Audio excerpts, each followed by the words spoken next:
y bienvenidos a todos otra vez. Ayer la jornada fue extraordinaria, yo aprendí muchísimo. Aprovecho para presentarme porque ayer al terminar el primer diálogo, algunos me preguntan, ¿cómo te llamas? Pues soy David García Ramos, soy profesor de la casa en la Facultad de Educación, en la Facultad de Filosofía y dirijo el Study Abroad Program con alumnos norteamericanos. Y ayer al salir les comentaba a algunos de los asistentes digo que recibiendo alumnos norteamericanos tengo una radiografía de lo que se nos viene, ¿no? Y este tipo de problemáticas están ahí en Estados Unidos y irán estando aquí poco a poco porque desgraciadamente imitamos mucho lo que viene de allí, ¿no? Entonces, esa es toda mi expertise en este tema, más allá del interés obvio que tenemos como todos, porque todos estamos aquí, ¿no? Como decía Lucía. Hoy en este tercer diálogo ya vamos a contar con Sandra Pérez, a quien los que estuvisteis allí conocéis, pero como hay gente nueva, voy a volver a presentarte, Sandra. Ella es doctora en psicología, investigadora y docente en la Universidad de Valencia. En nuestra casa ha trabajado la hemos disfrutado 13 años. En la Facultad de Psicología ha dirigido el máster en Psicología General Sanitaria, ha sido vicedecana del grado de Psicología y lleva dedicándose a investigar e intervenir en conductas suicidas y autolesiones 16 años. Ella sí que es experta en esto. Atendía a pacientes graves con trastornos de personalidad y estas conductas eran frecuentes. En ese momento en España no se hablaba mucho. Ayer hablábamos de si hay que hablar o no, ese mito de mejor no hablar y así no pasa. En ese momento en España no se hablaba mucho y tampoco había mucha investigación, así que su trabajo fue atender a la necesidad de los pacientes que constituía una necesidad invisible y atenderla desde las dos vertientes, como terapeuta y también como investigadora, que comentábamos antes, es una labor fundamental para poder acceder a esos datos que nos permiten abordar la problemática, es el punto de partida. Tenemos también con nosotros a Montse Cañabate, que es doctora en Ciencias de la Salud, es enfermera especialista en salud mental en el Hospital Clínico y en la sala de psiquiatría y es profesora de la Universidad Católica de Valencia en la Facultad de Medicina y Ciencias de la Salud. Siempre le ha interesado el tema de la autolesión y el suicidio y se ha preguntado cómo debe sentirse, por eso está aquí, una persona para llegar a ese punto y cómo podemos ayudarlos. Su tesis doctoral pues, ha sido dirigida por dos personas que están aquí, por Sandra y por Elio, a quien ahora presentaré, y fue sobre el sentido de la vida y la medición de esas variables relacionadas con el suicidio, concretamente en personas con trastorno alimentario. Es decir, algo de lo que también podemos hablar aquí. Elio Marco, a quien tengo aquí a mi lado, es doctor en psicología, es especialista en psicología clínica y es profesor titular de la Universidad de Valencia. Desde sus inicios como psicólogo clínico ha trabajado con personas con trastornos límites de la personalidad y trastornos de la conducta alimentaria, desarrollando para ellos programas de ayuda como el que nos va a compartir esta jornada. Voy a dividir otra vez este diálogo en dos bloques y en el segundo bloque nos van a contar el trabajo que están haciendo desde este programa, ¿no? Ayer Marta Tudela hablaba de la necesidad de formación en los centros escolares, contaba el caso, ¿no?, en el que tras un intento de suicidio los profesores habían decidido formarse, el centro escolar había dicho hay que formarse, hay que recibir formación sobre esto y justo estábamos comentando eso antes, o sea que atentos a este programa del que va a hablar. Así que bienvenidos a todos y vamos a dar paso ya al diálogo, espero que sea dinámico, con una primera pregunta que le lanzo a Sandra y a Montse también. Vamos a hacer este primer diálogo, ¿no?, entre Sandra y Montse, ver un poco qué nos aportan desde la investigación, qué es lo que sabemos y esas definiciones que tú nos aportabas ayer, ¿no?, refrescarlas un poco y adentrarnos en cómo detectar y qué detectamos y qué podemos hacer, ¿no? En el caso de Montse también, qué es lo que te encuentras tú en el clínico, qué es lo que te encuentras en el hospital con estos pacientes, ¿de acuerdo? Entonces, Sandra, ¿cómo se detecta? ¿Qué hacemos? Sí, bueno, yo creo que vamos a ir directamente Sí, vamos al grano. Hay cuestiones que ya salieron ayer, ¿no? Pero bueno, sabemos que cuando una persona está sufriendo puede ir lanzándonos señales tanto muy sutiles y no verbales como verbales más directas y que en general, pues por falta de formación, por el miedo que tenemos a hablar del sufrimiento, como comentábamos ayer, pues intentamos minimizar, ¿no? Entonces, la primera idea es, vamos a ir mencionando alguna serie de señales, pero el hilo conductor es nunca minimicemos, ¿vale? Por mucho que nos parezca incluso una forma de... odio esta palabra y lo hablaba antes con Montse, ¿no? Hay veces que una persona pues, puede estar intentando producir cambios en otros, a veces hablamos de manipular, ¿no? Pues lo está haciendo para llamar la atención o para que su novia le haga caso, o para que su madre le haga caso. Y bueno, a mí lo que me sale siempre decir, y seguro que Valeria está de acuerdo, que es que cuando una persona está intentando provocar algo en los demás, aunque sea vengarse, que le hagan caso, es porque está pidiendo ayuda, es un grito de socorro, ¿no? Entonces, cualquier señal, verbal o no verbal, aunque parezca exagerada, aunque tenga una intención secundaria, tenemos que atenderla, porque es que puede culminar en un intento, ¿vale? Entonces, un poco con este trasfondo vamos a ir viendo señales. Bueno, pues como ayer salía también, ¿no? Comentarios negativos sobre sí mismo, su propia vida. Pues no valgo para nada. ¿Os acordáis ayer que hablábamos de el autoodio, el pensar que la gente estaría mejor si uno no existiera? Pues al final cuando uno dice no valgo para nada, mi vida no tiene sentido, todos estarían mejor sin mí, no le importo a nadie, ¿vale? Claro, puede ser que estas ideas no sean reales, que de verdad esté importando a los otros, pero si uno siente que no, pues hay que ver, ¿no? Qué podemos hacer, cómo podemos acompañar y también cómo podemos cambiar ese pensamiento, ¿no? erróneo de esa persona. Sí, yo quizá Sí. añadiría, Sandra, que también lo estuvimos comentando, el tema, bueno, estas frases las habéis elegido, pero es que están tal cual lo que vemos en la práctica clínica. Yo estuve también un tiempo trabajando en adolescentes con jóvenes, lo mismo que en psiquiatría de agudos, pero con niños, y vimos mucho el que ingresaban con intentos de suicidio. Y estas eran unas frases que se repetían mucho y también nos llamaba la atención, ¿no? que a veces preguntabas a los padres ¿qué habéis visto, qué habéis notado, qué os ha dicho? ¿No? ¿No? Lo normal, nada, mi hija estaba igual, ¿no? Entonces, a veces ¿no? Son tan sutiles esas señales que ahora se van a ir hablando, ¿no? Pero son tan sutiles y a veces no tan sutiles, pero lo designamos como son adolescentes, es normal, ¿no? Y quizá esto, ¿no? nos sirva un poco para ver que la normalidad en los adolescentes, pues, bueno, tenemos que prestar atención. Recuerdo, por ejemplo, un caso, acorde a lo que has comentado antes, de una adolescente, tendría 13 o 14 años, que empezó, pues llegaba a casa, discutía un poco con el padre de ver la televisión, de ahora yo esto, se enfadaba y se iba a su habitación, pero era como casi todos los días. No tenía amigas, no salía de casa, pero llegaba a casa, se bajaba la persiana, se encerraba en la oscuridad en su habitación y ahí se quedaba. Claro, esto es normal, bueno, pues igual una semana, 2 semanas, no lo sé, ¿no? Un cabreo que puedes tener, pero ya reiteradamente nos tiene que sonar, ¿no? Algo está pasando. Entonces, al final, pues hizo un intento de suicidio y la tuvimos que ingresar y, bueno, pues un poco había este trasfondo, ¿no? Esta frase que me ha recordado a esta paciente.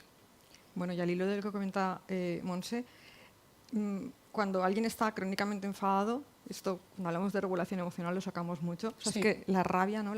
es siempre la cara B de la tristeza. Entonces, cuando alguien está enfadado, en el fondo es que nos viene mucho mejor estar enfadados porque nos proteges como una especie de coraza. Parece como que somos fuertes, ¿no? Se lleva mejor que mostrar la vulnerabilidad de estoy mal y me permito llorar. Entonces, alguien muy enfadado siempre tirad, preguntad lo que decíamos ayer, ¿cómo estás? Bien, no, ¿cómo estás? De verdad. Sí. O sea, y si en ese momento no quiere hablar, estoy aquí, ¿vale? O incluso, yo soy muy así, te voy a dar la brasa. Si te doy mucho la brasa, me lo dices, pero voy a estar ahí porque estoy preocupada, Sí. ¿vale? Que no os dé miedo hacer esto. Como decíamos ayer, ¿no? En el modelo de Joyner, desesperanza, ¿no? Pensar que nada va a cambiar. Pues todo va a estar siempre negro, esto no va a cambiar nunca. El otro día una chica, que tiene una situación social terrible, que viene de un contexto de guerra, ha tenido síntomas de estrés postraumático, disociativos muy potentes. La verdad es que es un caso que no me quito de la cabeza. Claro, me decía, es que Sandra, yo odio mi país, odio nacer donde he nacido, odio quién soy, odio a mi familia, o sea, odio mi contexto, creo que nunca vamos a salir de aquí, económicamente estamos fatal. Yo venía de un país donde vivía bien y ahora, claro, y claro, hay veces que cuando trabajas con un paciente que te dice esto, pero es una cognición de alguna forma irracional porque tenemos donde agarrarnos, dices, vale, o sea, pero cuando es un problema social que dices, es que tiene razón. Es que tiene que cambiar el contexto social y cambiar aspectos económicos para que ella se enganche, ¿no? Pero claro, yo me quedé muy preocupada, le dije, todos los días me vas a decir cómo estás, porque es que estabas, bueno, de hecho me verbalizó pues alguna forma que había pensado. Luego se comprometió, me dijo, yo le dije, mira, no te vas si no me prometes que no lo vas a hacer. Entonces, bueno, hicimos como un acuerdo y tal. Pero bueno, es que era esto, todo el rato, es que veía absolutamente todo negro. Entonces, bueno, claro, con ella es que vamos a arañar la rendijita y a mover también hilos para que, pues a nivel social, económico, pueda estar mejor, ¿no? Yo también aquí igual, eso de que nada cambiará, eso también lo dicen mucho. Y también a veces recurrimos, yo creo que desde tanto profesionales como personas que estamos cercanas a estas personas, mucho al no pasa nada, ya verás cómo todo cambia, sí, no pasa nada, ¿no? La típica palmadita que damos en el hombro. Y la verdad es que ahí él está diciendo, vale, no me estás entendiendo nada de lo que te estoy diciendo, o sea, verdaderamente siento eso, o sea, me siento así, me siento que nada va a cambiar y me estás diciendo que todo va a cambiar, es que no quieres hablar del tema, es que no me quieres escuchar. Y lo que realmente queremos es ayudarle, pero no sabemos cómo, ¿no? Y queremos que termine esa conversación porque tampoco sé cómo ayudarle, ¿no? Y al final es como una especie de egoísmo de no quiero verte así, pero no sé cómo hacerlo y quiero que se termine la conversación y todo va a cambiar y tranquila, que al final no ahondamos, ¿no?, en lo que verdaderamente le pasa al paciente. Y yo creo que desde aquí sí que hay que animar a preguntar, ¿no? ¿Cómo es esto? ¿Por qué piensas que nada va a cambiar? ¿Qué pasa? Sí, y bueno, si os acordáis, ayer sacábamos, ¿no?, el concepto de validación, que al final, es verdad que hay veces que cuando no tenemos una solución en nuestra mano, es que no la tenemos. E intentar mostrar que la tenemos, quiero decir, si escapa, si es a nivel social, económico, o si en ese instante preciso no podemos conseguir que se abra su rayito de la esperanza, pero validar es también estar ahí. Mira, sé que lo ves negro. Aunque yo te diga lo bonito que es y que lo vamos a conseguir, no te lo vas a creer.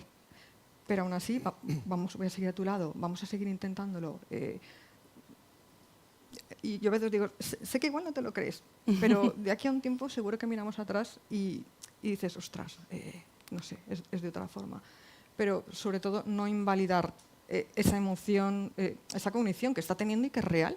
Si minimizamos, como dice no digas Monse, eso, hombre, que todo va a ir bien. En realidad es como decir, te entiendo que Claro, estés pasando por esto, esa es la validación, ¿no? Es decir, es que uno puede llegar a pensar esto, el caso que me comentabas ayer, ¿no?, de esta chica que has comentado ahora, uno puede llegar a pensar esto, esa es la validación, ¿no? Claro, y a veces no decir nada, o sea, validar, y eso, bueno, Elio, lo saben bien, estoy aquí, estoy fatal, lo sé, o me hago una idea o no me hago una idea, porque no estoy dentro de ti, pero te cojo de las manos y estoy, o te doy un abrazo, ¿vale? Eso es que al final es la esencia de te estoy acompañando y ya está, o incluso, por supuesto, no sé qué decirte, no sé, es que está bien decir no sé qué decirte, pero estoy...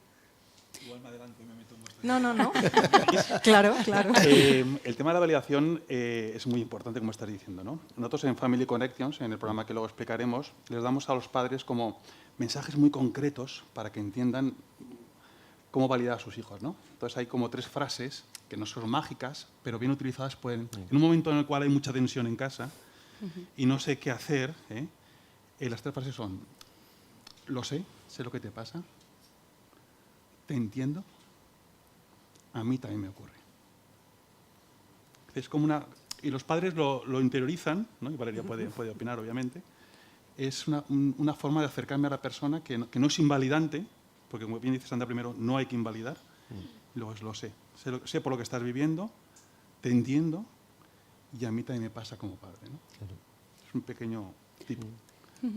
De hecho, acorde a esto, y un poco a colación de lo que has dicho antes, de cuando igual vemos que se enfadan, ¿no?, que explotan, que al final nos lo tomamos igual a veces a título personal y nuestra respuesta es reaccionar ante alguien que me está chillando.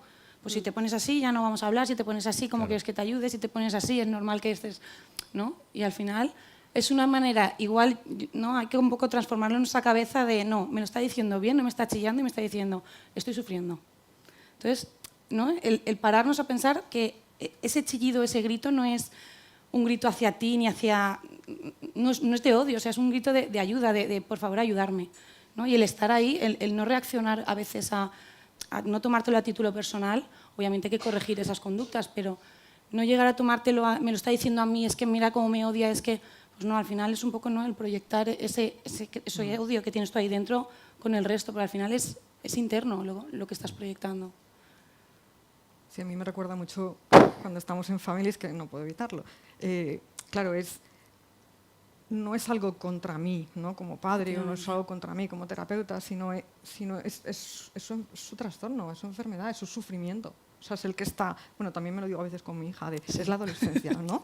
Pues es algo, sí, pero te ayuda a tomar distancia, es como que te sales de la escena y estás viendo la fotografía con perspectiva. Exacto. No como algo personal, Exacto. donde estás metido y es algo directo. Entonces, te ayuda mucho a contener, a dejar que pase, ¿no?, el enfado, a entender, y al final, si no le sueltas tú también, ¿no?, un comentario negativo, Pues también ya. estás validando. Sí. O sea, baja la activación y sigues acompañando. Hay que reconocer Efectivamente. que existe, que Claro. lo que hablábamos ayer, ¿no?, en los medios de comunicación, pero también a nivel familiar, reconocer existe, esto te está pasando y lo sé. Y soy consciente de que Sí. pasa esto. Y ya le pondremos un nombre, que hablamos también ayer de la importancia del nombre, ¿no?, de ponerle un nombre y decirlo. Pasaría, ¿no? Todo ese proceso pasaría por ahí. Claro. Bueno, comentarios más directos, obviamente. Esto también salió ayer. Pues son obvios, pero aún así también dijimos ayer que a veces lo minimizamos, aunque sea directo. Entonces recojámoslos y preguntemos más, ¿no? Acordémonos del continuo de ideación a la acción. Pues bueno, sabiendo esto, pues es más fácil pues atrevernos a, por ejemplo, pues quiero morir, ¿no? O sea, ¿qué quieres decir con esto? O sea, ¿lo harías? Y yo pregunto, bueno, y es que yo creo que cualquiera debería hacerlo. ¿Y lo harías? ¿Y cómo lo harías? Sí. Y claro, no es algo, está metiéndose de una forma un poco ahí delicada. No, es que si preguntamos cómo lo harías, sabemos si hay un plan a nivel cognitivo. Sí, O incluso si tienes los medios. efectivamente. Exacto. De hecho, Que era lo que uno comentabas de los- ayer, exactamente. Claro, claro.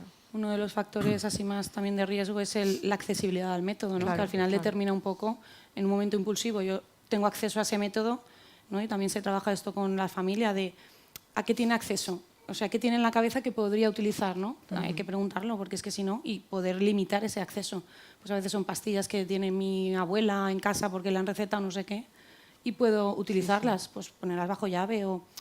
No sé, que al final ahí también estamos haciendo, no directamente, pero indirectamente estamos evitando, ¿no?, que Claro. acceda a eso. Sí, por eso, ¿cómo lo harías? Y si tienes esos medios con los que lo harías. Sí. ¿Y dónde están? Y luego, claro, diréis, esto me toca a mí, ¿no? Pero hay veces, ¿con qué lo harías? ¿Y cuánto sabe de lo efectivo que es? Es verdad que esto ya nos toca a los psicólogos Sí, o un a los poquito psiquiatras, más. pero es verdad que hay veces que si lo hace un amigo porque sabe, bueno, aquí hay psicólogos en la sala también que tienen amigos, y es que es tirar del hilo al máximo para tener información de cuán grave es, porque es verdad que si una persona dice, no, desearía morirme o no levantarme mañana, pero no me atrevería, no, es que me viene... Vale, pues a ver... Hay cierto no, control. Claro, no, eso no requiere intervención urgente, pero otros casos... Yo creo A que veces- aquí... Sí. No, tú. Leo. Termina tú. Sí. luego yo. Yo creo que aquí un poco quitar el miedo, ¿no?, al preguntar. A veces decimos, es que si le pregunto igual la lío y seguro que es peor y prefiero, ¿no?, minimizar, invalidar y que se acabe la conversación. Pero al final la persona lo tiene en la cabeza, o sea, no le vas a generar nada más, lo tiene en la cabeza. Solamente lo que le puedes generar es que se desahogue contigo y que haya alguien que le escuche, porque igual no es el único que se lo ha dicho, ¿no? Y el que estás ahí, que te lo estoy diciendo, pues para mí es como un honor, ¿no? Siempre digo, bueno, pues soy un honor, o sea, para mí es un honor que ellos me hayan elegido para poder decir esto, ¿no? ¿Y quién soy yo para minimizar o restarle importancia, ¿no? Entonces, yo creo que nos sintamos, ¿no?, orgullosos y no de menuda me ha tocado de que me lo ha dicho a mí, porque al final podemos estar salvando una vida solamente con escuchar, solamente, ¿no? Que a veces, verbalizándolo, ¿no?, uno mismo se da cuenta de, ostras, lo tenía en la cabeza, pero ahora que lo he dicho, esto no, igual no. ¿No? O sea, que solamente con escuchar podemos ayudar. Quería subrayar únicamente, por lo que estabais diciendo, que a veces, si hablamos de adolescentes, ellos no tienen acceso a armas, pero los padres sí. Que tiene mucho que ver con la profesión de los padres. También. Si el padre es guardia civil y tiene en su casa un arma, o es cazador, o es químico, o es médico o es enfermera y almacena sanitarios y almacena medicamentos, aunque él pensemos que no tiene acceso, tienen acceso. Sí. Bueno, Ayer, lo que decías, ayer recordáis la campaña, ¿no?, de Canadá, Sí, ese sí, momento que se rompe y es un amigo en un paseo por la noche, le pregunta, ¿cómo estás? nada más. Y de repente se rompe y la mecha se apaga. A mí me fascinó la delicadeza en 30 segundos con la que se cuenta lo que estabais contando absolutamente. Y puede ser cualquiera, podemos ser cualquiera el que haga la pregunta adecuada en el momento adecuado, siempre desde el respeto, ¿no? Sí. Porque la validación no consiste, creo, si no lo estoy entendiendo mal, ¿no? Y me lo confirmáis, no consiste tanto en darle una solución y decir, mira, yo te voy a explicar, sino ser testigo, ¿no? Es decir, dar un paso atrás y decir, ¿qué te pasa? Aquí estoy, ¿no? Y que el otro de repente se pueda romper y algo que ya tenía dentro no lo estás poniendo tú, sale fuera, ¿no? Sí, exacto. Y, a ver, no viene mucho al caso, pero ayer me venía mucho a la mente que estamos hablando todo el rato de controlar el acceso a medios como forma de prevenir, ¿no? Eso es súper importante. A ver, por una parte, ya dijimos que hay veces que hay lugares como muy concretos que las personas eligen para hacer un intento, pues porque son conocidos, pues porque en mi pueblo, en este puente, la gente lo utiliza. O en Japón está el famoso bosque de los suicidios, que encima se llama así, que está a la base del monte Fuji, en una zona muy bonita, y sale un montón en internet, o sea, es como un reclamo, ¿no? Entonces, una estrategia súper importante es en esos lugares poner carteles de ayuda con teléfonos donde puedas acudir, llamar, recibir asistencia. ¿No? Es que, no sé si va a salir al hilo de la sesión, pero que es súper importante. A veces obstaculizar el acceso a esos lugares, pero claro, un puente tienes que utilizarlo, ¿no? En Madrid, por ejemplo, hay un puente... El viaducto, estaba pensando en eso. Que es que además, tenía una diapo, pero sí, pusieron unos paneles feitos. Y feos, es verdad. muy feos. Sí, en los metros también a veces vemos. Claro. En el puente de Toledo, ¿no? La puerta de sí. Toledo. El viaducto de Segovia, sí, Claro, Toledo, viaducto de Toledo, sí. Y los vecinos pues se movilizaron para que se quitara eso. Pero claro, es que ya la gente no utiliza ese medio. Entonces, siempre se dice, buscarán otro. Sí, pero ya estás rompiendo la cadena. Exacto. Y ya tienen que pensar otro y no les viene tan bien. Entonces, Y era lo que comentabas ayer de la serie esta, 13 razones, ¿no? Es romantizar también el acto, ¿no? Claro. Es decir, las vistas son maravillosas de allí. Yo estuve en Guam, estaba a la punta de los dos amantes, desde donde hay un mito incluso, ¿no? De dos amantes que se arrojan, porque no, bueno, un amor de estos, Romeo y Julieta, ¿no? Exactamente. Y es un lugar absolutamente precioso y maravilloso, entonces se romantiza, ¿no? claro, sí. Y, bueno, y se instaura como un lugar válido, se normaliza al final. Se normaliza. O sea, lo integramos en el esquema y romper eso es muy importante. Eso vale para cualquier lugar. Más.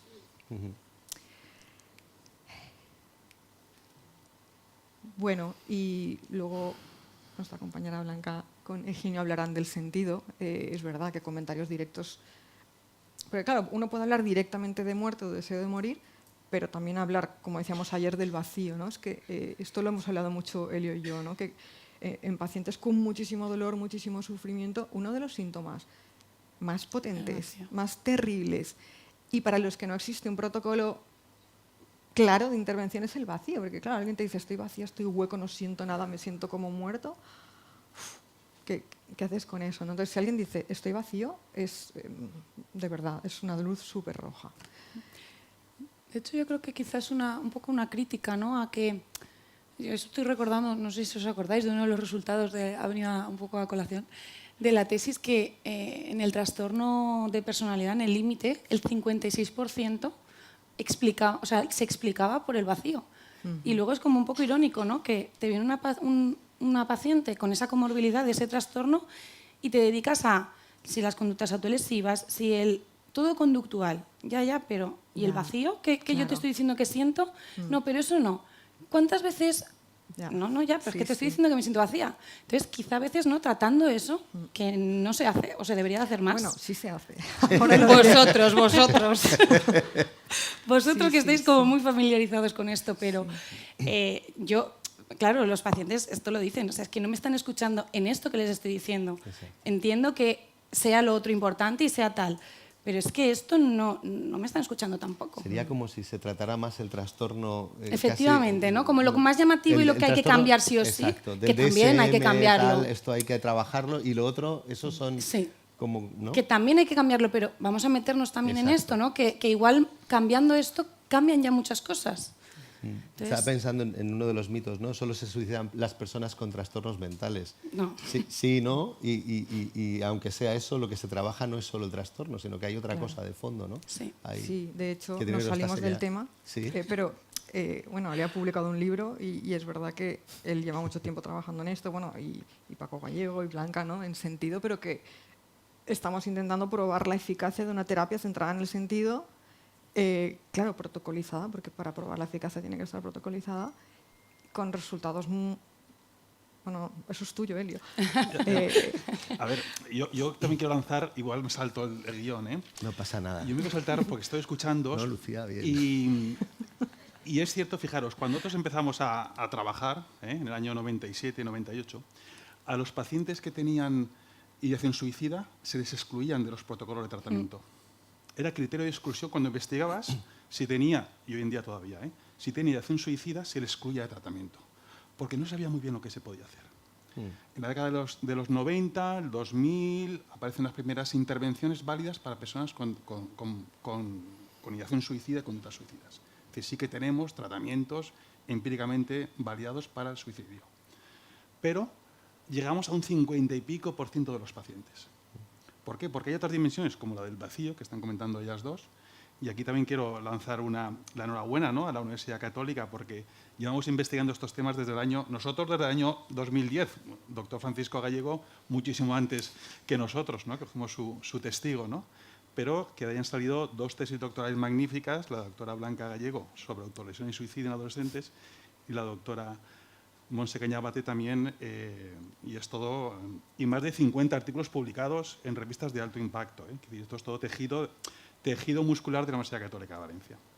En toda esta investigación, al final, estamos viendo que con los tratamientos, digamos, más cognitivo-biológicos, trabajamos con un 50% de los pacientes, pero nos falta trabajar ese fondo espiritual o ese fondo humano de los pacientes que no tienen por qué tener ningún trastorno mental para tener ese sufrimiento.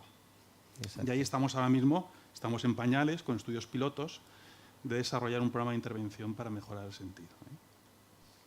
Bueno, por eso, volviendo aquí, que es muy importante preguntar por sentido y si lo escuchamos, todo lo que hay detrás.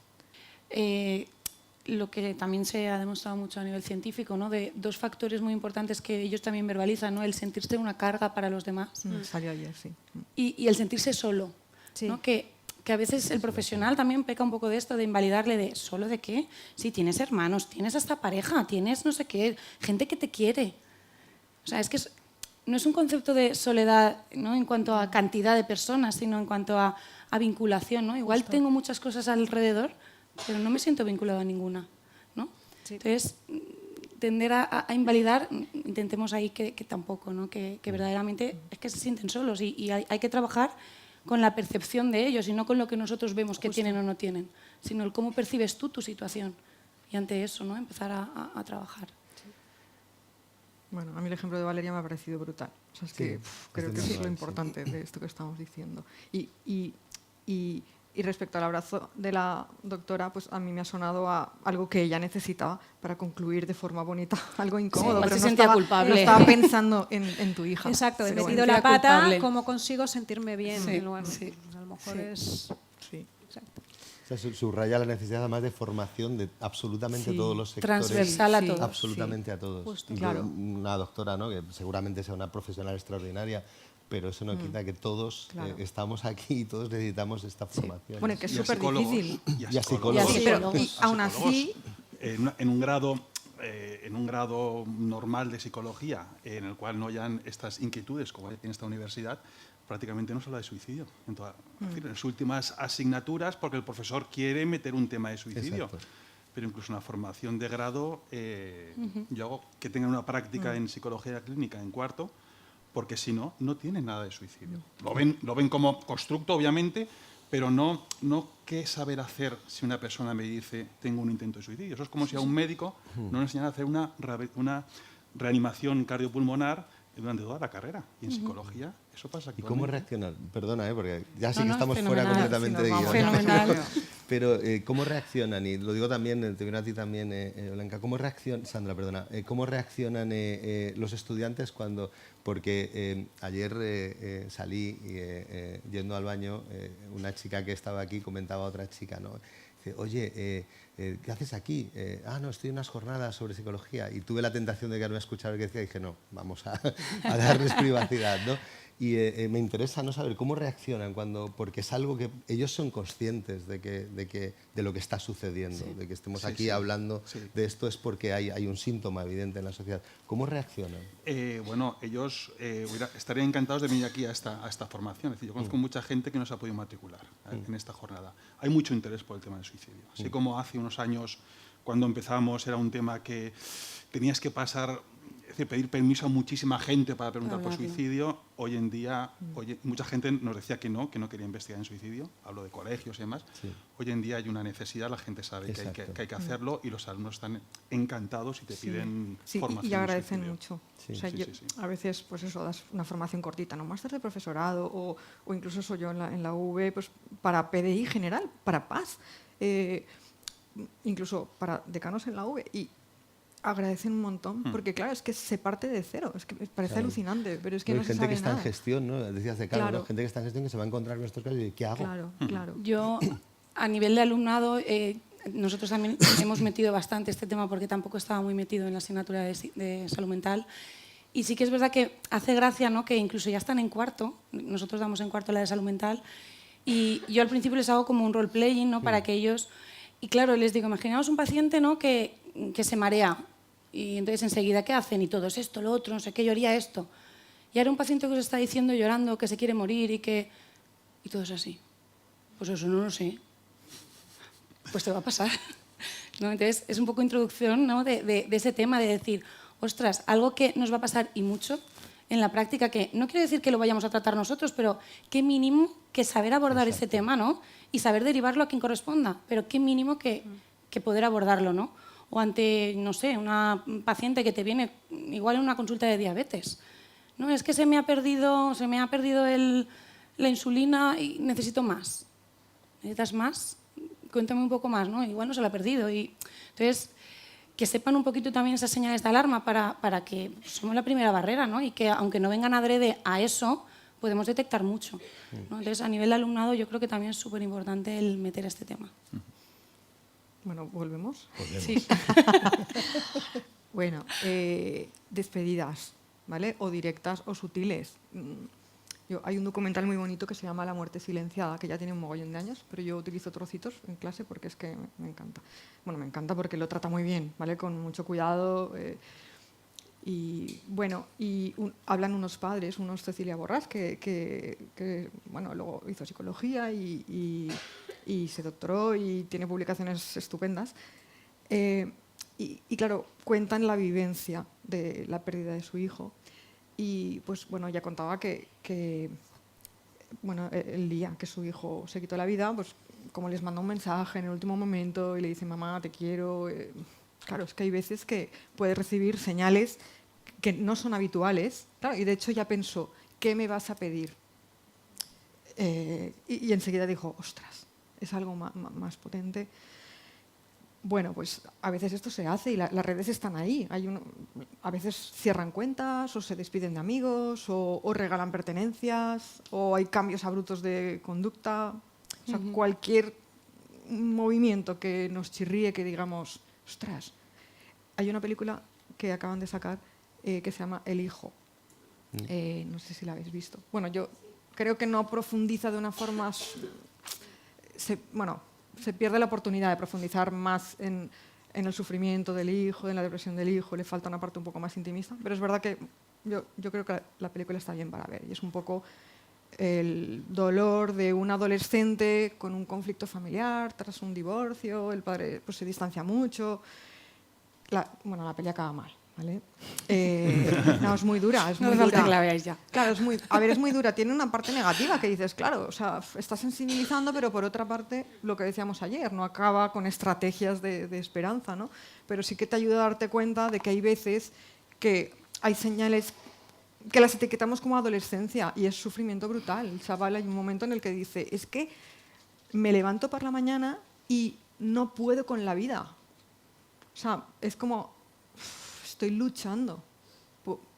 Claro que te digan esto, es que eso es indudable. O el niño desaparece de la escuela, no va, se enteran que lleva un mes sin ir. O sea, que muchas veces parece conducta transgresora, pero en el fondo es un dolor brutal, ¿vale? Entonces, eso, que no minimicemos señales sutiles, ni a veces señales claramente visibles, pero que las etiquetamos como mala conducta o nos enfadamos. No sé si... No sé si salió ayer o no, o aquí, en las despedidas directas, el que verdaderamente te lo dicen. ¿No? El me quiero morir, me quiero, igual mañana ya no estoy, o igual no. Que a veces el mito es este, ¿no? De si lo dicen, no lo van a hacer. Y no, no tiene nada que ver. No, desmitificar esto porque para nada, ¿no? Si lo dicen, escúchalo, porque es que hay un riesgo grande de que lo cometa, ¿no? Entonces, yo aquí sí que es verdad que tengo un caso que siempre lo tengo ahí en la cabeza cuando sale este mito que además fue una compañera, ¿no? que le pasó y que, sin entrar en mucho detalle, pero la pareja pues estaba constantemente, el marido diciéndole que se quería matar, que se quería suicidar en ese momento, entonces ella dejaba el trabajo, se iba a ver al marido, ¿no? Siempre, siempre, siempre, así estuvieron como un año. Claro, al final dijo, mira, no puedo dejarme el trabajo, me van a despedir. Y bueno, no pidieron ayuda tampoco, ¿no? Al final pensó, no, yo voy y no pasa nada, yo voy y no pasa nada, claro.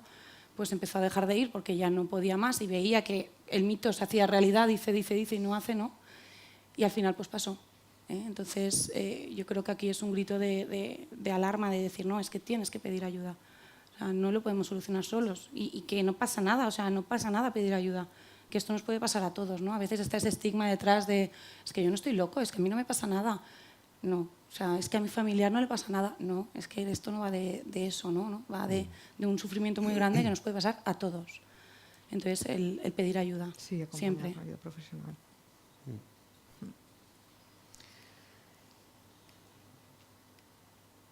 Bueno, y esto lo hemos ido un poco diciendo al hilo de lo anterior. ¿Vale? Hay veces que pues, también organizar asuntos pendientes, o regalo pertenencias, o mira, tenía esto pendiente, está enfadada con mi primo, voy a hablar con este amigo, cierro esto, que bueno, que a lo mejor simplemente es que uno está haciéndolo bien y está cerrando asuntos pendientes, pero bueno, tirar del hilo, es que no cuesta nada tirar del hilo. ¿Y esto ahora? Bueno, ¿qué ha pasado? No sé, ¿qué estás viviendo ahora en este momento que te hace pues, buscar este cierre, ¿no? Y luego en jóvenes, ¿no? Pues consumo de drogas y alcohol, es verdad que está a la orden del día, pero detrás del consumo es muchas un veces... síntoma de algo. Sí, claro, es que es funcional. Yo en psicología siempre digo, es que olvidémonos de los porqués, bueno, que también son importantes, pero el para qué, o sea, ¿para qué está consumiendo alguien? Yo recuerdo también un chico que consumía mucha cocaína todos los fines de semana, tenía... Bueno, arrastraba una historia ahí personal desde la infancia y me decía, es que cuando consumo cocaína, Sandra, es cuando de verdad me permito ser yo. Y entonces puedo hablar, puedo expresar el resto del tiempo, o sea, no existo, no expreso, no... Claro, os lo pongo como ejemplo, pero es que bueno, uno puede pasar del consumo pues, a un intento y tenía un vacío brutal. Y el trabajo fue, como decía ayer José Vicente, bucear. Comerse el malestar de ver cosas que no te gustan, o sea, al final es trabajar el autoconcepto. Muchas veces en psicología se dice, vamos a trabajar autoestima. No, se trabaja autoconcepto, que es hacer un retrato de lo que hay y que la persona pueda ver, ¿no? Pues todas sus particularidades. ¿Cuál es esa diferencia entre la autoestima y el autoconcepto para los que no somos...? Claro, porque la autoestima es como sería algo así como, me gusta lo que veo, ¿vale? Cuando yo veo quién soy, esa parte afectiva, emocional, que se deriva, ¿no? Pues yo pues soy deportista, yo qué sé,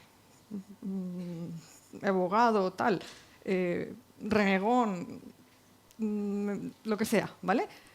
Eso me gusta. Si esa valoración emocional cognitiva que se deriva es positiva, dices, pues me siento bien, no me quiero, al final sería algo así.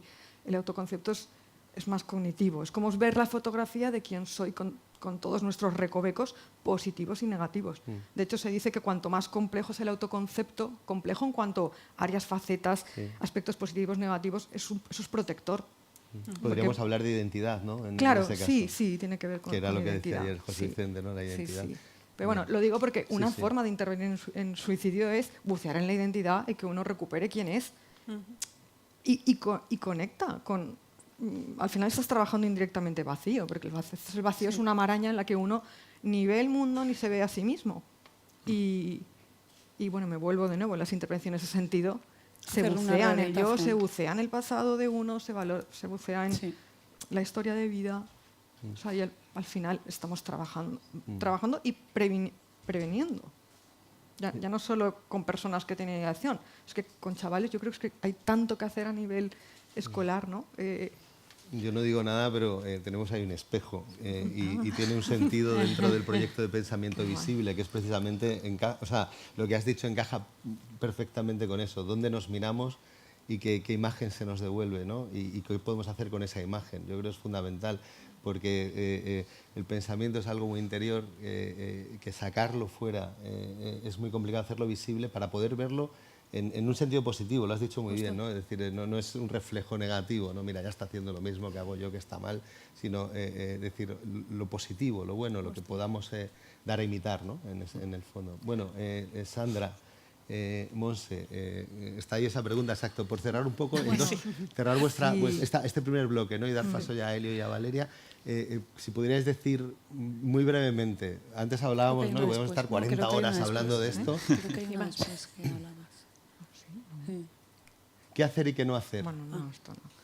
¿Qué hacer y qué no hacer? ¿Cómo podríais de alguna manera decir algo que pudiera...? Ya sé que es muy difícil. Menuda pregunta. No. Ya. No, a ver, es que repetir lo Sí. que está sobrevolando todo el rato, que es estar, Exacto.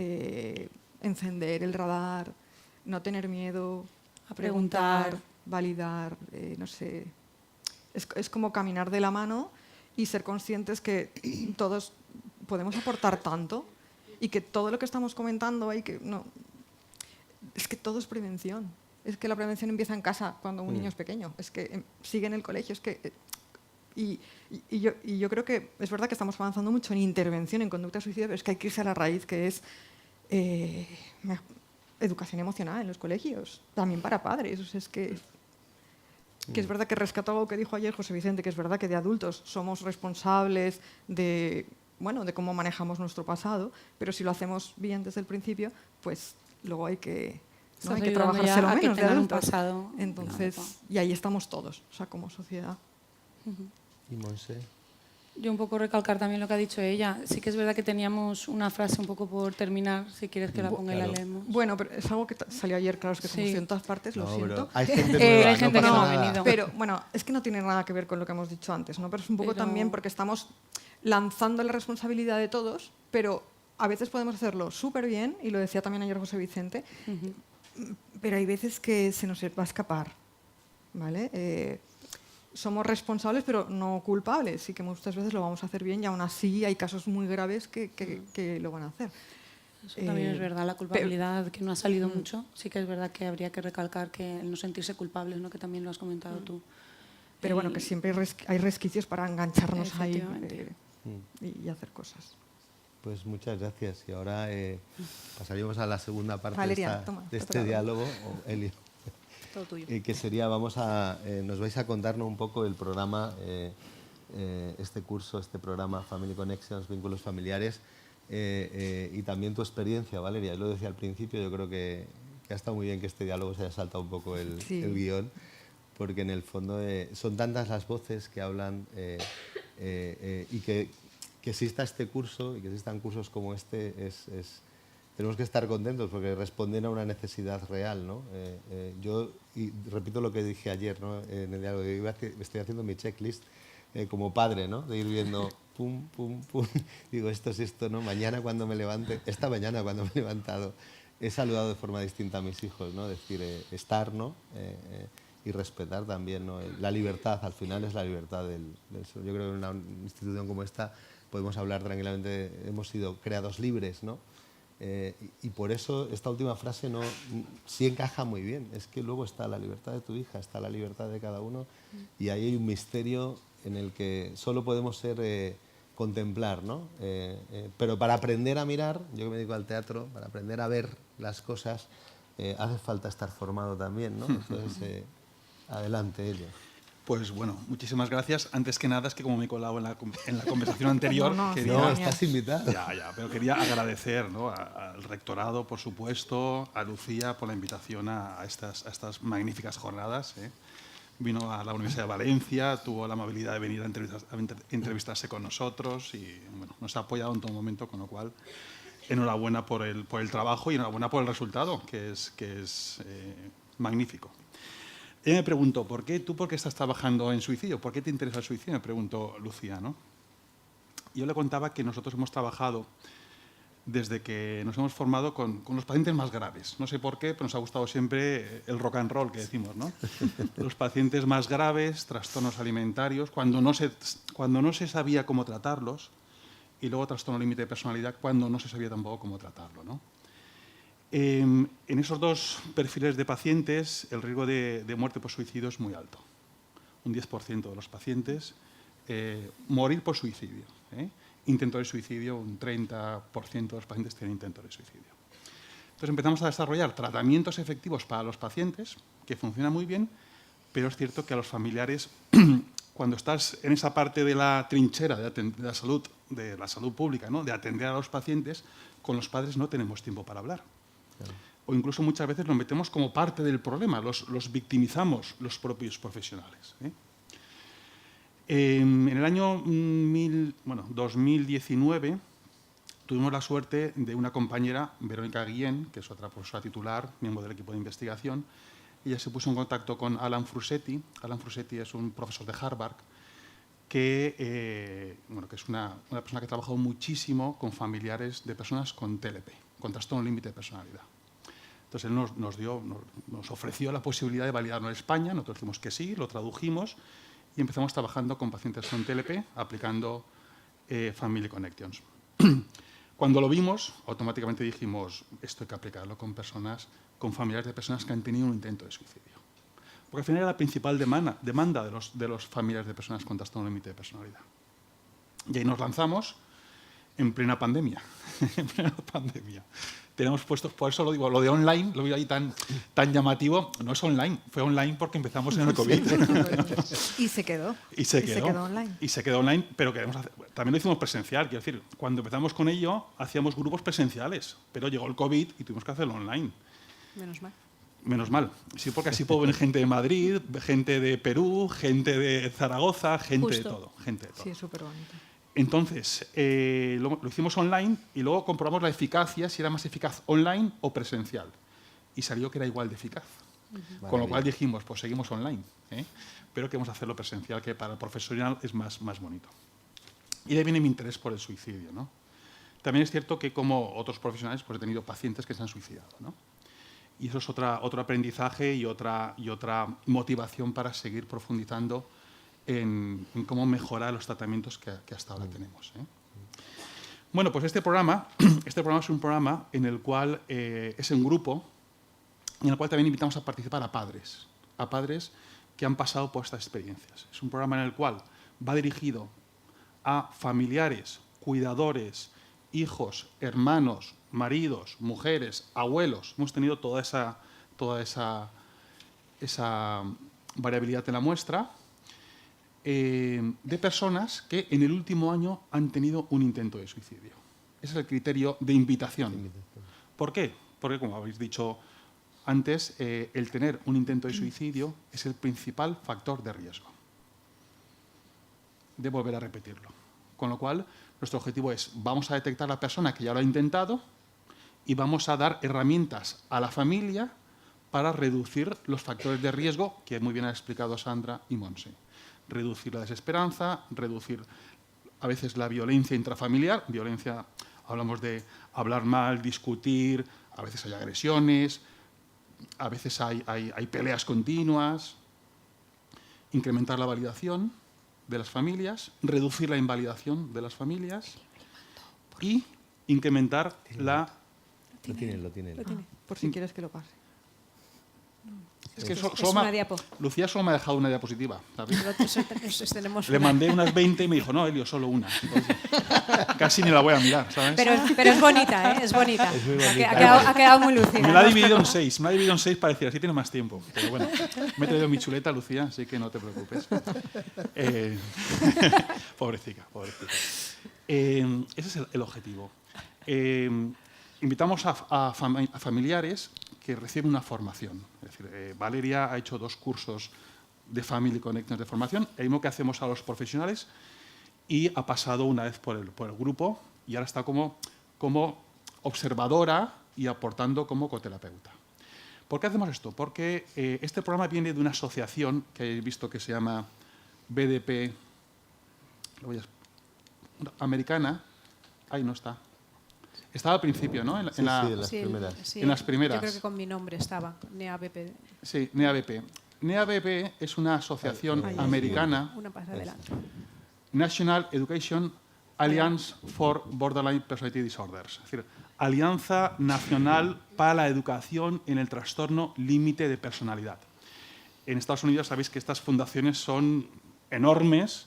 Aquí sería un poquito como la Fundación de Ayuda a la Drogadicción que tenemos en España, la FAT, sería ese nivel en Estados Unidos, y está en todo el mundo. Es sin ánimo de lucro, y ahí lo que hacen es continuamente este programa que os voy a contar a vosotros. Ese programa lo hacen ellos, está en Italia, en Canadá, en Australia, en Francia, en Inglaterra, en Irlanda y en Estados Unidos. Que yo sepa, esos países seguro que están. Y es de familiares. Y es de familiares. Hay profesionales, pero lo gestionan y lo llevan familiares. Entonces, este es un programa que cuando nos lo pasó Frusetti, nosotros obviamente lo van a aplicar psicólogos aquí en España, obviamente, pero también queremos que al final sea una intervención o un taller que los padres puedan aplicar de forma preventiva. Esa es una de las ideas que en otros países es muy, muy habitual. Por supuesto, no cualquier padre puede aplicar esto, tiene que hacer unos 2 o 3 años de formación. Como está Valeria, está con nosotros 2 años seguro de formación. Y ahora ha empezado a hacer un grupo, el que estuvo conmigo, debutó conmigo, sin picadores, iba a utilizar el término taurino, y realmente que fue fantástico. Su aportación, ellos hacen verbalizaciones, ellos explican los componentes que teóricamente nosotros explicamos, ellos lo explican desde su experiencia, y para los familiares tiene mucha validez. Voy a por mi única diapositiva. Bien, el primer objetivo, la primera sesión, y aquí Valeria, tú interrúmpeme, la idea es que lo hablemos los dos y que tú subrayes todo lo que tú consideres. El primer objetivo es que los padres tengan un foro donde poder hablar de suicidio. Esto es una barbaridad. Como terapeuta es una maravilla. Como terapeuta es una maravilla y para los padres también. Porque ¿con quién hablo yo de suicidio? Si mi hijo intenta suicidarse, ¿con quién hablo yo de suicidio? Si hay un estigma en la sociedad del suicidio, un estigma tremendo. Entonces, hacemos grupos de 15 personas, para que veáis, grupos grandes de 15 personas. 90% mujeres, madres, 10% resto. Resto de maridos, algún hijo, algún hermano, algún abuelito, pero 90%. Entonces, esa primera sesión que ellos te cuentan, el intento de suicidio de sus hijos, es tremenda, es brutal, es fantástica. Y ahí se crea ya un vínculo entre el grupo, que ese grupo ya genera pertenencia. Un objetivo es que se cree también una red entre ellos. Muchos grupos luego no quedan a comer una paella porque son de diferentes zonas de España, pero que por WhatsApp se retroalimentan, se apoyan y demás. Entonces, el primer objetivo es, estamos aquí con vosotros, queremos saber lo que os ha pasado, contarnos lo que ha pasado con detalles. Es decir, queremos llegar, ¿no? Linehan tiene una frase, Linehan es la autora inicial de la terapia que es la que funciona, ¿no? La que más validez tiene para el suicidio, ¿no? Que es la terapia dialéctica comportamental. Linehan dice, hay que entrar donde los ángeles no quieren entrar. Es decir, queremos que sea un espacio donde podamos entrar hasta dentro. Porque, claro, vivir una vivencia de que mi hijo ha intentado un intento de suicidio, ahí hay culpa, hay tristeza, ahí hay a veces autocastigo en los padres. La idea del curso, del taller, es un taller psicoeducativo en el cual damos habilidades a los padres. La idea es que si ellos no tienen habilidades, no van a cambiar su comportamiento. Hay estudios que demuestran que solo explicando no van a cambiar, porque son planteamientos, son conductas, son actitudes, son ideas que necesitan que ellos modifiquen. Es decir, tienen que darse cuenta que esas actitudes no van a cambiar y que no van a mejorar, con lo cual han de hacer un esfuerzo muy grande de cambiar y de practicar. Hay un manual de trabajo, un workbook, literalmente, en el cual en las 12 sesiones vamos explicándole una serie de conceptos que esperamos que los apliquen ya en esos 3 meses y luego en el siguiente año. Lo que estamos viendo en los resultados es que mejoran todos en sus habilidades de comunicación, habilidades de validación, reducen la invalidación, reducen la desregulación emocional, se reducen las conductas suicidas, se reducen las autolesiones y se reducen las conductas violentas en casa. Con lo cual estamos trabajando directamente con muchos factores que están en la base del suicidio. Pero les lanzamos mensajes, digamos, como mensajes pilares para que ellos vayan cambiando actitudes, ¿no? Paréntesis. Hemos analizado si los familiares de personas con intento de suicidio tienen más psicopatología o tienen más problemas que la población normal. Y no. Es decir, las familias que sus hijos tienen intento de suicidio no son familias anormales, ni mucho menos. Son igual que nosotros. Nosotros lo habíamos visto, pero realmente no habíamos hecho el estudio todavía. Pensar que hemos evaluado a cerca de 400 familias. Desde que hemos empezado con el programa. Ahora Sandra está trabajando muchísimo con la muestra de familiares de personas con intento de suicidio para poder llegar a estas conclusiones. Pero son familias normales, como la mía, como la de Valeria, como la tuya, como la de Paco, como la de todos, ¿no? Y si tenemos 3 hijos, en 2 puede no pasar nada y mi relación es fantástica, pero 1 es el que tiene estas dinámicas. Es decir, que no es un problema de la familia. La familia es parte de la solución, pero no es el problema del intento de suicidio. Ahí quiero quitar mucha carga, que en la primera sesión lo comentamos con los padres. Uno de los mensajes que lanzamos es que los padres no pueden solucionar el problema de sus hijos. Y esto es una bomba de relojería, una bomba de profundidad. Sí. Yo cuando se lo digo, ¿por qué? Porque la sobreimplicación en el tratamiento de los hijos, la sobreimplicación en el cuidado de los hijos, puede ser tan negativa como la distancia máxima en el cuidado de los hijos. Si yo no tengo habilidades y estoy sobreimplicado, estoy también generando mucha tensión en la familia. O sea, es un equilibrio casi perfecto, ¿no? Esa es la palabra. Virtuoso, en el sentido aristotélico, el medio... Correcto. Justo medio. Correcto. Justo medio. Y esa es otra de las ideas de Family Connections. Hemos de encontrar el equilibrio. Le ponemos el ejemplo del balancín. ¿Os acordáis del balancín de cuando éramos pequeños? Ahora ya no sé si existen esos balancines. En los que tú... Distintos, pero sí. Ahora se pone uno aquí y el otro aquí. Si el papi sube, el niño baja. Si el papi baja, el niño sube. Nuestro comportamiento y su comportamiento están relacionados. Exacto. Mis emociones y sus emociones están relacionados. En la medida que yo valido, él se autovalidará. Es una perspectiva sistémica, ¿no? Es decir, no... Totalmente sistémica. Es una de las ideas. Las ideas fundamentales son, la primera es, vosotros no podéis salvar a vuestros hijos, tenemos que soltar ahí presión, pero podéis hacer muchísimas cosas. Segunda, todo el mundo está haciendo lo mejor que puede. Tu hijo está haciéndolo de la mejor manera que puede. Si tu hijo está autolesionando, como ayer explicaría Sandra, es porque para ella tiene una función esa autolesión. Si tu hijo está consumiendo drogas, es porque para él tiene una función. Y hasta que él no tenga otras habilidades para encontrar esa función, no dejará de hacerlo. Y tú también estás haciendo lo mejor que sabes. Es decir, no se os puede pedir más a los padres. Dejáis de lado vuestra vida y os centráis en vuestros hijos, como haríamos cualquier padre, obviamente. Pero también tenéis que daros un refuerzo, ¿no? Es decir, estáis haciendo lo mejor posible. Siguiente mensaje. Pero todavía se puede aprender más. Vuestros hijos pueden aprender y vosotros podéis aprender. Entonces son mensajes de profundidad que vamos a ir repitiendo en todo el curso. Es una formación en espiral que se llama. Lanzas un mensaje en la primera sesión, escuchan, segunda, tercera sesión, vuelves a lanzarlo, escuchan y a veces lo interiorizan en la sesión número 11 o número 12. Justo. Y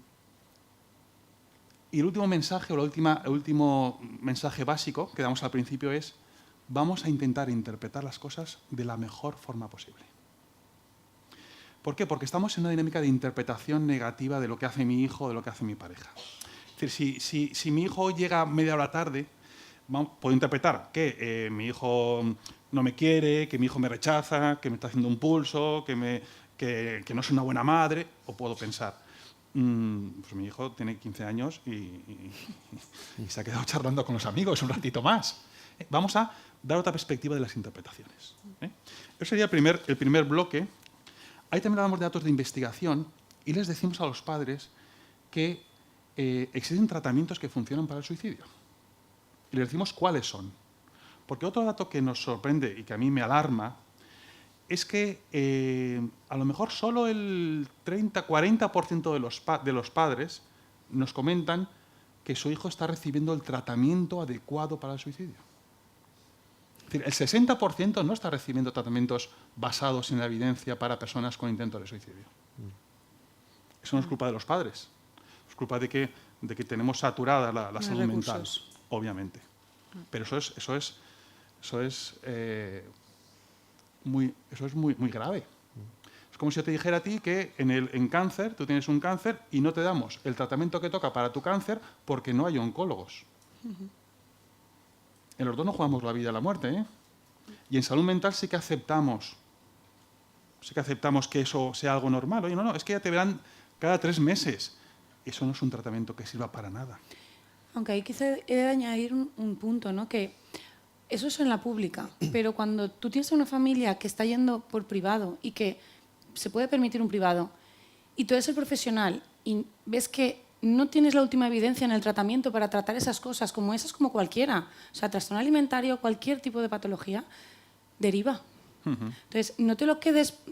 a veces no lo haces por el dinero para nada, pero lo haces porque tienes la mejor intención y yo creo que puedo ayudarlo. No, o sea, si no estás formando en eso y no te has especializado en eso, deriva, porque es un tiempo súper valioso, el primer tiempo, o sea, de trabajarlo y de prevenirlo ya desde el principio. Entonces, como profesionales creo que también debemos derivar si se nos escapa de las manos y no quedarnos casos que no sabemos. Correcto. Porque podemos estar cronificando algo que se podría haber tratado hace un año.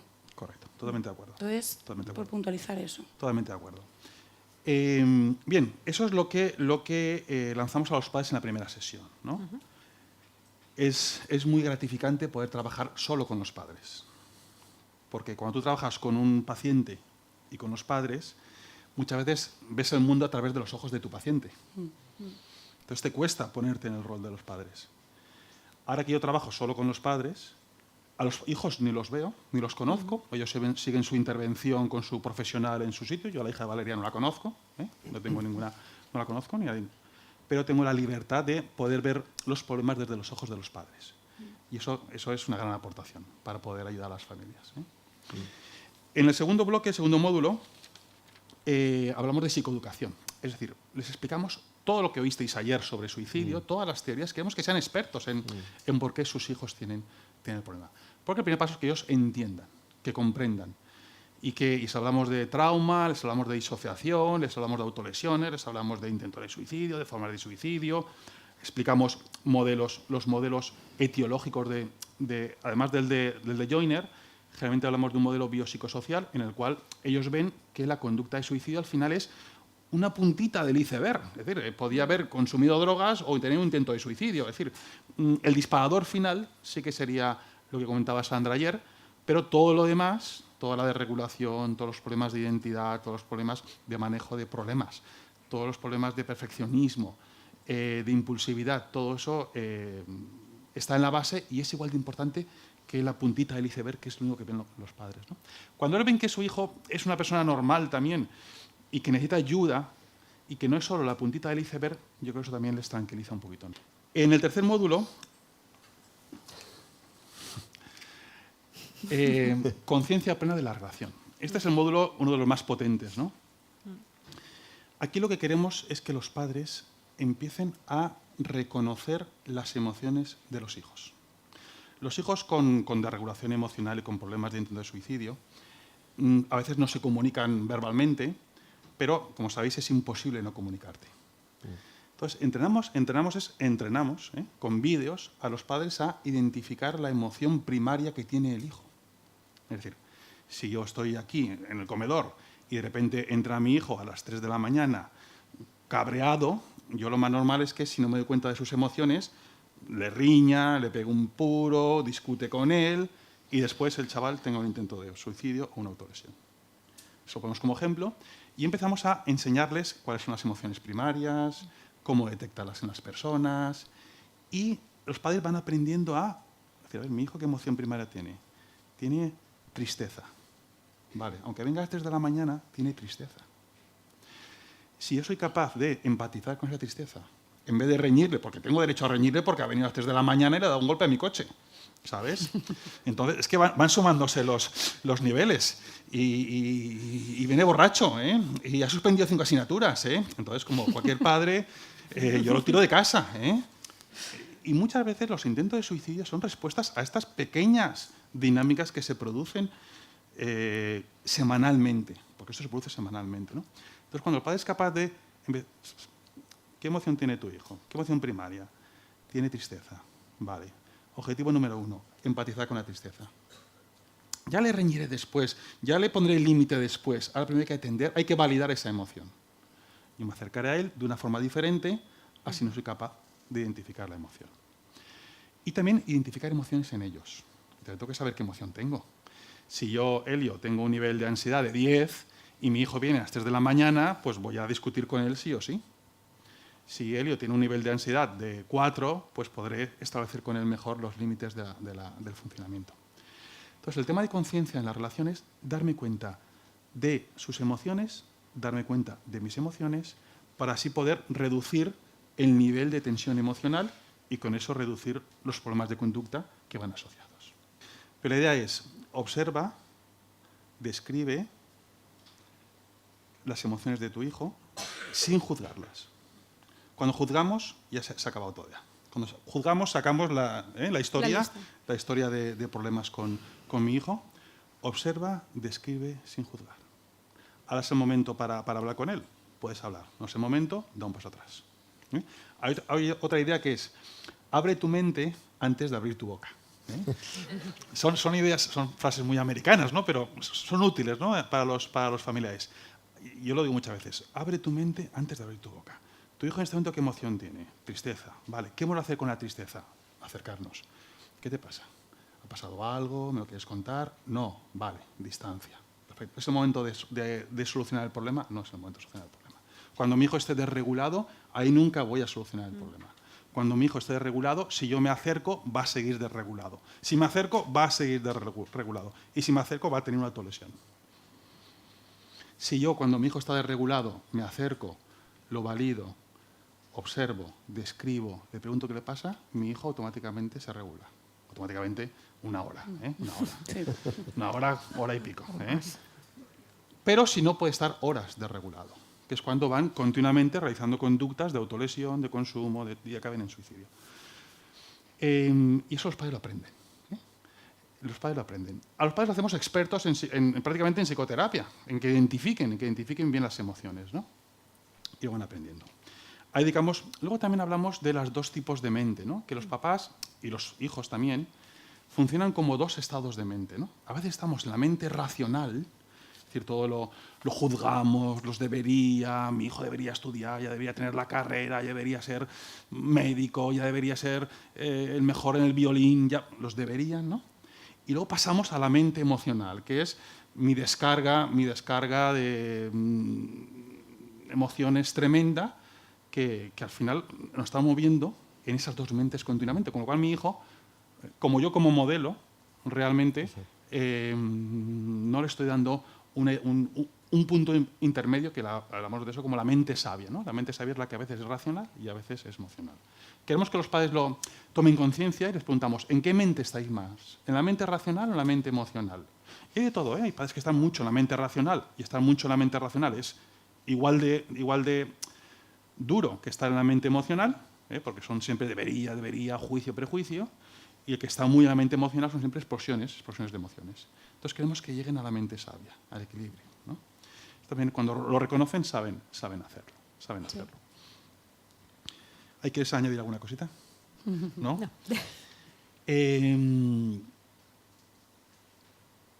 Me ha venido una idea, pero se me ha ido, así que luego volverá.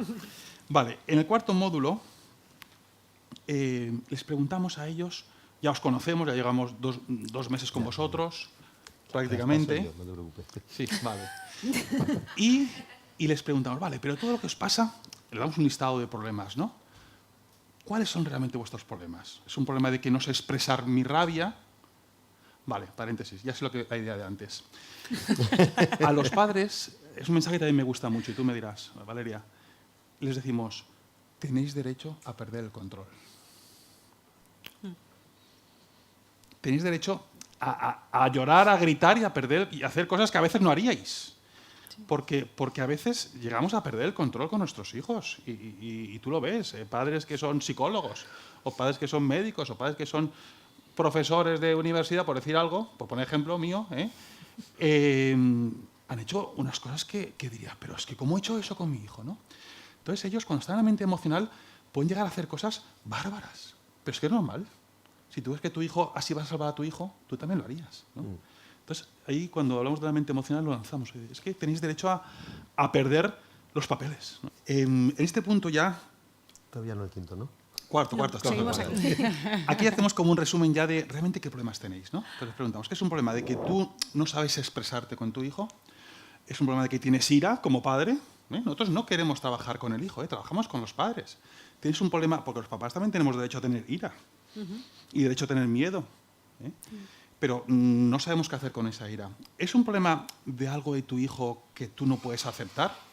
Por ejemplo, ahora el tema de la identidad sexual en los adolescentes. Es decir, cuando yo empecé con el TLP, los pacientes se cambiaban el color del pelo y se ponían piercings. Ahora te vienen de la noche a la mañana y te dicen que quiero cambiarme de sexo. Entonces, esos son temas que tampoco hablan en ningún otro sitio, ¿no? Entonces ahí ellos pueden hablarlo. También problemas en hábitos. A veces vemos que las familias se acostumbran a hábitos en los hijos que son totalmente disfuncionales. Recuerdo el caso de pero como yo creo que esto va a irle bien y luego con las mejores intenciones y parece que funciona, lo dejo. Yo me acuerdo un caso de un chaval que tenía una plantación de marihuana en casa. Y la madre lo contó cuando vino a Guardia Civil a llevarse al chaval. Quiero decir, hablamos de eso, ¿no? Entonces la mami no sabía si podía decirle al hijo dejar de tener la plantación de marihuana en casa. Pero es un ejemplo de un hábito que sabía, el chaval estaba fumando, así no tenía que ir a comprar la droga con el camello le generaba problemas y la mamá, con toda la buena intención, había aceptado que el chaval tuviera allí una plantación de marihuana que luego... Entonces, o a veces, porque otra cosa que les hacemos ver a ellos en la conciencia de la familia, de la relación familiar, es que las disputas se repiten continuamente. Generalmente se discute por 3 temas. Que llegas tarde, que no vas a clase, es decir, hay una serie de patrones que se repiten y que tienen un histórico. Entonces, cuando mi hijo entra por la puerta, en mi cabeza, como los seres humanos nos condicionamos, ¿no? ante los estímulos, el papá o la mamá ya están condicionados y automáticamente se dispara la tristeza, o se dispara la rabia, o se dispara la ansiedad. Entonces, ¿cómo romper esas asociaciones, esos vínculos con ese momento? Es lo que aquí hablamos con ellos. Y aquí ellos libremente nos dicen, por mí, en mi caso, mi problema es que yo no sé expresar la ira con mi hijo y siempre le hablo muy mal, ¿no? Entonces ya entramos de forma individual en lo que cada padre ahí necesita. A los padres le ponemos el siguiente ejemplo. A todos nos ha pasado alguna vez, entiendo yo, a mí me ha pasado alguna vez. Tú estás en un mes de agosto, en un aeropuerto, hace 40 grados y tienes mucha sed. Entonces tienes €1. Dices, pues mira, tengo €1, hay una máquina de botellas, voy a comprarme una botella y beberé agua porque tengo muchísima sed. Entonces coges tu euro, tiras la moneda, cae la botella de agua. No, perdón, tiras la moneda y no cae la botella de agua. Y tú dices, si solo tengo €1 y no funciona con tarjeta. Entonces, ¿qué hacemos el 90% de los humanos? Empezamos a mover la botella, la máquina, a ver, patadas, miramos si no hay nadie de seguridad y le damos una patada. Cuando estamos haciendo eso, ¿qué pasa con nuestra sed? se incrementa. Yo sigo enfadado con la máquina de agua. Mi sed sigue incrementándose. Hasta que un momento digo, mira, ya está. Me he quedado sin el euro Y sin y agua. sin el agua. Aceptación radical. No significa que nunca más voy a dejar de beber, ni que nunca más voy a tener una botella de agua. Significa que hoy, en este momento, a las 12 menos 3 minutos... Aceptación radical. Quedan 5 Lo minutos. sé. Por eso te lo he dicho. Y 2 puntos. Pero en ese momento que yo acepto que no tengo ni la botella ni el euro, mi cabeza busca soluciones. Y digo, ahí hay un cuarto de baño. Voy a coger, y tengo un vaso. Voy a ver agua del grifo. Es decir, es otro mensaje que es importantísimo. El cambio solo viene desde la aceptación. Si mi hijo viene a las 2 de la mañana todos los días, y por eso discutimos todos los días, a lo mejor toca aceptar que hoy, en este momento, o en este fin de semana, que son fallas, mi hijo va a venir a las 2 de la mañana. Y no pasa nada, ahora no puedo resolverlo. En la medida que yo lo acepto y valido, cambia la relación. Y luego puedo resolverlo. Entonces, muchos intentos de suicidio a veces son porque no se aceptan cosas que el niño no puede hacer. Yo he visto intentos de suicidio porque el niño no ha sacado la nota que tenía que sacar. Parece que sea una locura, pero en casa se genera un ambiente de que, fíjate, con lo listo que eres y con lo bueno que eres, porque hablamos de niños y adultos que son buenísimos en todos los niveles. Con el futuro que tenías, no sabemos el futuro. Lo único que sabemos es que en este momento he suspendido 5 y que este año no va a hacer cuarto de eso.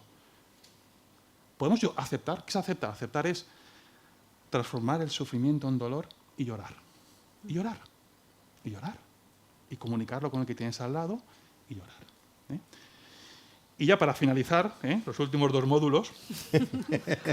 Uno es el de validación, que Sandra ya ha hablado muchísimo de validación. Sí. Ahí quizá el problema es cuando tú explicas todas las formas de validar, hay muchas formas de validar, y te dicen, es que yo no tengo nada que validar a mi hijo, porque estamos todos los días discutiendo, mi hijo ha suspendido 8, no va a clase, se autolesiona. Es decir, yo no puedo validarle a mi hijo, ¿no? Y le decimos, tú tienes que validar a tu hijo que está vivo. Porque tu hijo todos los días decide si vivir o morir. Y está decidiendo vivir. Es decir, que llegamos al fondo, ¿eh? Es decir, aunque yo aquí lo estoy contando de una forma bastante suave, hemos de entrar en las ideas que tienen los padres. Valídale que está vivo y que decide vivir todos los días. Luego hay momentos que los padres están en discusión continua, obviamente, con los hijos, y le decimos, ¿cómo puedo validar a mi hijo? Oye, pues mira, ¿a tu hijo qué le gusta? ¿Una película de mafiosos? Ponte a ver una película de mafiosos con tu hijo. No hagas ni un comentario, porque todos los comentarios que hagas van a ser malentendidos. Solo estar con él viendo esa película y es una forma de validación. Formas sutiles de validación. Solo mirar, lo explicarías ayer, entiendo yo, ¿no? Solo mirar a los ojos. Es decir, hay muchas formas de validación, desde muy poco intrusivas a otras que son ya muy, muy importantes. Y ya para finalizar, lo que les explicamos a los padres es la eficacia a la hora de solucionar problemas. Es decir, a veces los papás, y a todos los papás, nos pasa, en la adolescencia nos pasa mucho, pensamos que la única forma de solucionar un problema es cuando yo consigo lo que quiero. No, esa no es una forma eficaz de solucionar un problema. Para que yo haga una buena solución de problemas tengo que conseguir 3 objetivos. El primero es conseguir lo que yo quiero, ¿vale? Mi objetivo. El segundo es que mi relación con la otra persona con la que interacciono, después de solucionarlo, sea mejor. Segundo nivel de eficacia. Y tercer nivel de eficacia es que mi relación conmigo mismo sea mejor también, después de haber conseguido el objetivo. A veces nos olvidamos de este último objetivo, ¿no? O del segundo objetivo, ¿no? Yo tengo que plantear una forma de solucionar problemas que consiga lo que quiero, que mi relación luego sea mejor y conmigo mismo también sea mejor.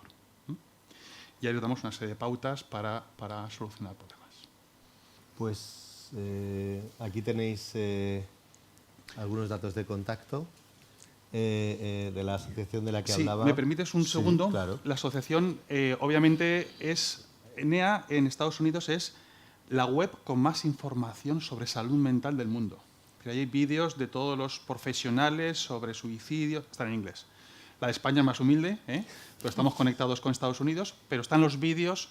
Este programa de Family Connections está asociado a unos vídeos donde se ven familiares, que son actores, entrenando, está Fursetti explicando los módulos, es decir, todo eso está disponible en esta web y es una ONG, es decir, no es sin ánimo de lucro. Muy bien. Pues agradeceros, ahora concluimos con preguntas, creo que tenemos todavía algunos minutos. Agradeceros a los 4 vuestra intervención y decías, ¿no?, antes, Monse, que qué honor, ¿no?, estar, pues para mí también, porque yo aquí casi caigo como...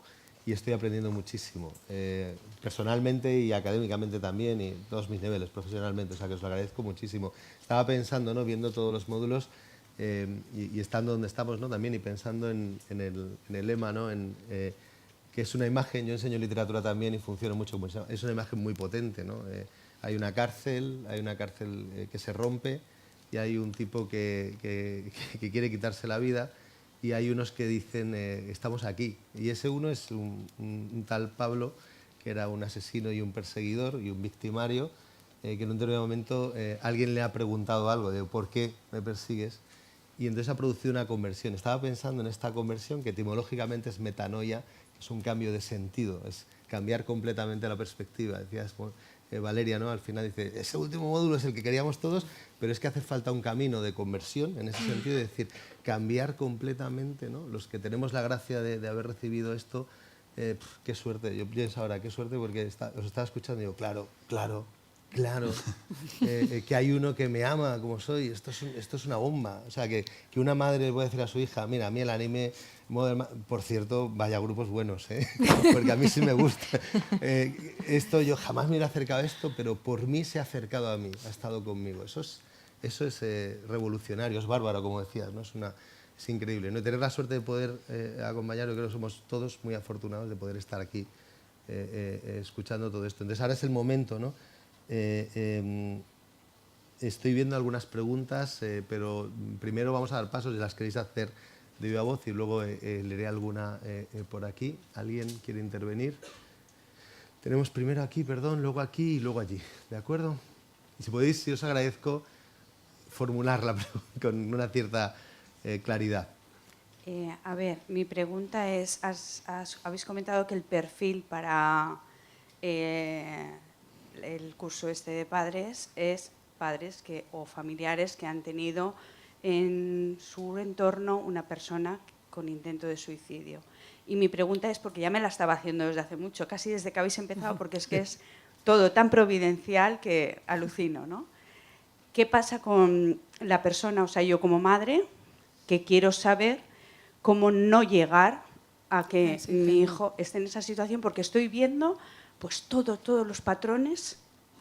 Yo tengo un hijo de 13 años que es Asperger y ya no sé si es el Asperger, si es la adolescencia, si soy yo.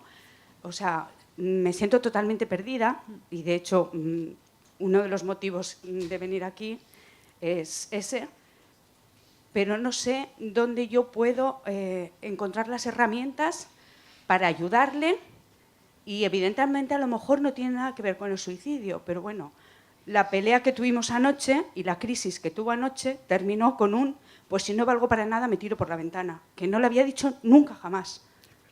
Entonces, yo digo, ¿dónde voy? Muchas gracias por la pregunta.